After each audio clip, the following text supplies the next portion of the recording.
Hello সবাইকে, সবাই কেমন আছো? আশা করছি সবাই খুব ভালো আছো আর আমিও খুব ভালো আছি। অনেক দিন তোমাদের সাথে কোনো ভিডিও শেয়ার করা হয়নি, তাই ভাবলাম আজকে একটা ছোট্ট ভিডিও যদি তোমাদের সাথে শেয়ার করতে পারি। চলো তাহলে শুরু করা যাক। আজকে আমি বানাবো এঁচোড় চিংড়ি। এঁচোড় চিংড়ি মানেই কিন্তু মাংসের মতন স্বাদ বা টেস্ট। সেটা অনেক রকমভাবে করা যায়, মানে অনেক সময় ধরে রসিয়ে কষিয়ে রান্না করতে হয়। তবে আমি যেভাবে করব একদমই সহজ পদ্ধতিতে, আর এই গরমে যাতে কষ্টও কম হয়, আমাদের খাটতেও খুব কম হয়, সেই জন্য সেইভাবেই অল্প সময়ের মধ্যে কিভাবে করা যায় সেইভাবেই আজকে কিন্তু রেসিপিটা আমি শেয়ার করছি। তাই সবাই প্লিজ কিন্তু ভিডিওটা পুরো দেখো, কেউ স্কিপ করে দেখো না প্লিজ, এটাই আমার অনুরোধ রইল সবার কাছে। তাই সবাই কিন্তু ভিডিওটা পুরোটাই দেখো। চলো তাহলে শুরু করি কিভাবে রান্না করলাম। প্রথমে এঁচোড়টা তো দেখতেই পেলে একদম গাছ থেকেই দিয়েছে কেটে, একদমই টাটকা এঁচোড়। সেটাকে কেটে একটু বড় সাইজের ডুমো ডুমো করে কেটে নিয়েছি। আর আমি একটা পেঁয়াজ নিয়েছি, একটা আলু নিয়েছি, একটু আলুটাও বেশ বড় সাইজের কেটে নিয়েছি। ফার্স্টে এঁচোড়টা কেটে আমি জল দিয়ে ভালো করে ধুয়ে, আর আমি কিন্তু এঁচোড়টা নুন আর হলুদ দিয়ে সিদ্ধ করে নিয়েছি। তারপরে একটা কড়াইতে অনেকটাই, মানে খুব বেশি না আবার খুব কমও না, সর্ষের তেল দিয়ে তার মধ্যে আলুটা আমি ফ্রাই করে নিলাম। আর আলুটা একটু ভাজা ভাজা হয়ে গেলেই আমি কিন্তু পেঁয়াজ দিয়ে দিয়েছি। পেঁয়াজটাও ভালো করে ভেজে নিলাম। ভেজে নিয়ে তারপরে কিন্তু আমি চিংড়ি মাছটা দিয়ে দিয়েছি। এইভাবেই কিন্তু একবার রান্না করে দেখো, খুবই ভালো খেতে হয়, খুব টেস্টি হয়।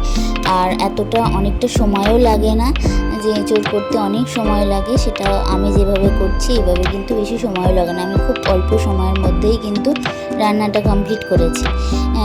আমি চিংড়ি মাছটা ভেজে নেওয়ার পরে আমি টমেটো দিয়ে দিয়েছি, দিয়ে আবারও ভালো করে একটু ভেজে, মানে ভাজা ভাজা করে নিচ্ছি। তারপরে কিন্তু আমি আদা রসুন দিয়ে দেবো। আদা রসুন দিয়ে আমি ভালো করে মশলাটা কষিয়ে নেব।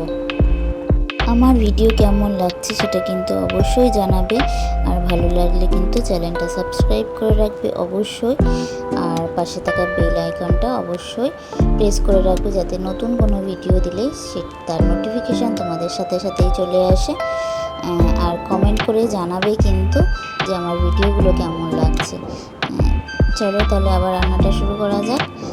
আমি আদা রসুনটা কষিয়ে নেওয়ার পরে যেই গুঁড়ো মশলাগুলো সাধারণত দিতে হয়, যেমন লঙ্কা গুঁড়ো, হলুদ গুঁড়ো, নুন, চিনি, এগুলো সব যে যেমন খায় পরিমাণ মতন বা আন্দাজ মতো, যে যতটা ঝাল খেতে পছন্দ করে, যতটা একটু সামান্য চিনি দিলে মানে নুন আর মিষ্টির ব্যালেন্সটা কিন্তু খুবই ভালো থাকে। তাই আমি একটু অসামান্য চিনি দিই, দিয়ে ভালো করে মশলাটা আমি কষিয়ে নিয়েছি। তারপরে দেখো আমি এঁচোড়টা যে কেমন সেদ্ধ করে নিয়েছি, যাতে এঁচোড়টা হাত দিলেই বেশ নরম নরম লাগছে।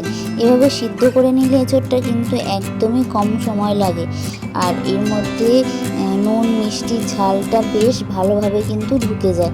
যেহেতু আমার নুন আর হলুদ দিয়ে আমি এঁচোড়টা সিদ্ধ করে নিয়েছি, তাই কিন্তু নুনটা ঠিক আন্দাজ মতো দিতে হবে, যাতে বেশি না হয়ে যায়। আবারও আমি এঁচোড়টা দিয়ে একটু কষিয়ে নেবো, বেশি করবো না, বেশি কষাবো না, তাহলে কিন্তু এঁচোড়গুলো এমনি গলে আছে আরও একটু নরম হয়ে যাবে। তাই বেশি আমি কষাবো না, সামান্য একটু কষিয়ে নিয়ে কিন্তু আমি জল দিয়ে দেবো।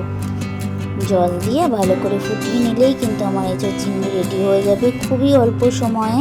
আর খুব বেশি দেখলে আমি খুব মশলা বা তেল মশলা কিন্তু আমি খুব বেশি দিইনি, খুব অল্প পরিমাণে দিয়েছি। তাই এই গরমে যদি কেউ মনে করো যে এঁচোড় চিংড়ি মানে কিন্তু খুব রিচ একটা রান্না, কিভাবে করব বা খাবো না, তাহলে এইভাবে এই সহজ পদ্ধতিতে আর খুব তেল মশলা কম দিয়ে এইভাবে কিন্তু রান্নাটা তোমরা করতেই পারো।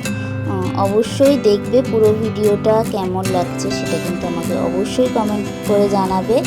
আর ভালো লাগলে কিন্তু অবশ্যই একটা লাইক করে দেবে। একদমই রেডি হয়ে গেছে। দেখো আমার এই যে চিংড়ি, আমি একটু সামান্য ঢাকা দিয়ে রেখেছিলাম আর খুব সামান্যই জল দিয়েছি, যাতে আমার আলু অলরেডি নরম হয়ে গেছে।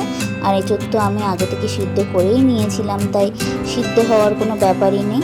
এবারে আমি উপর থেকে গরম মশলা আর ঘি দিয়ে দেবো। ঘি আর গরম মশলাটা কিন্তু অবশ্যই দেবে, এতে গন্ধ আর স্বাদটা খুবই ভালো আসে। আর এই দেখো একদমই রেডি হয়ে গেছে। এবারে সার্ভ করে দিলি আমার এটা চিংড়ি একদম রেডি।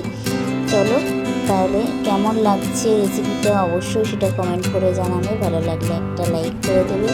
নতুন বছরে আমার পরিবারের সকল বন্ধুদের অনেক অনেক ভালোবাসা রইল, অনেক অনেক শুভেচ্ছা। খুব ভালো সবার কাটুক এই নতুন বছর, শুভ নববর্ষ সবাইকে। সবাই খুব ভালো থেকো।